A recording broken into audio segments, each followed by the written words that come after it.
and I was the guy who was going to finally do it. A good old-fashioned Massachusetts beatdown. I was immediately escorted out of the building by security. I then got to the next shoot site in Venice, found the marks, and told them they were being set up. Another $10K gone. Fuck them all. I was done. As soon as I got home, the cops were waiting.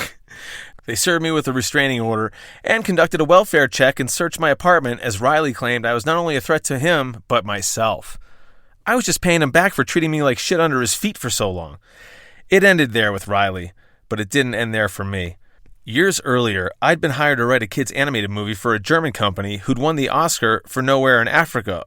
The script was shelved, until it wasn't, and it was just in time because I needed money, so I was happy the production was back on, because I was completely running on fumes. They attached cartoonists, a director of the Lego shows. It was on. Finally. Salvation.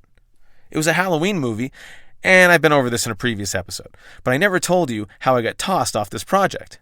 I was given a mentor, a guy who shall remain nameless, but I can tell you he was a horror movie writer in the 70s. And horror movies and comedies share very similar structures and timing, and as you all know, I tend to go off on tangents. His job was to reel me in when I did that while writing. I can't help it. I like to explore different paths when I'm spitballing. You never know where you'll find the diamonds. Anyway, at this point, thanks to my behavior, I had lost my representation, so work wasn't being turned in through the proper channels, and I found out my pages were being plagiarized but changed just enough for my mentor to claim as his own. When I lost my shit over this and called him a weasel, I was invited to leave the project.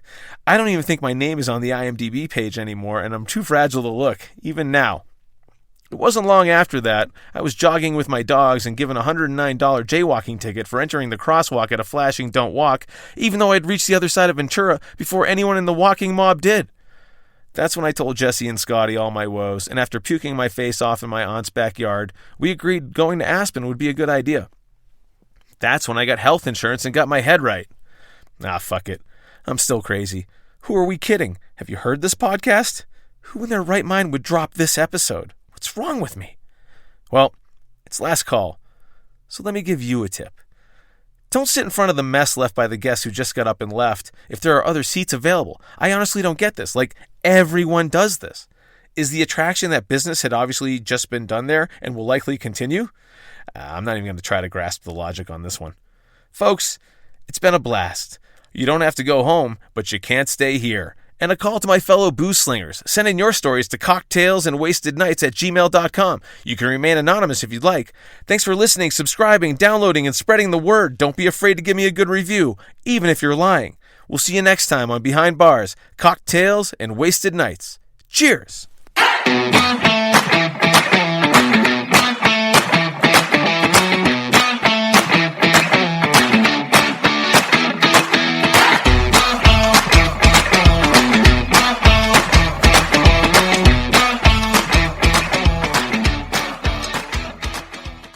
Wake up at dick o'clock on Mondays and get the inventory in and head...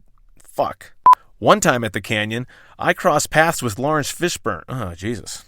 One time at the canyon, I crossed paths with Lawrence Fishburne. Fuck! I got fired soon after throwing a tantrum when they scheduled me on the college football championship / Celtics. Richard and I went in. He got up and walked out the door and immediately returned as it was the wrong door. Fuck. Somewhere out of town that hadn't been fucking fed. Oh, shit. I hate mean-spirited shit perpetrated on fuck. I hate mean-spirited shit perpetrated on Oh, fuck you. The crux of which was, Jesus Christ, having the standard answers and all that shit against a variable.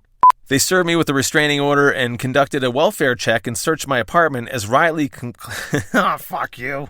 Years earlier, I'd been hired to write a kids' animated movie for a German company who'd won the Oscar for Nowhere in Africa a while earlier. Oh, I just said that. Fuck. It was shelved. Until it wasn't.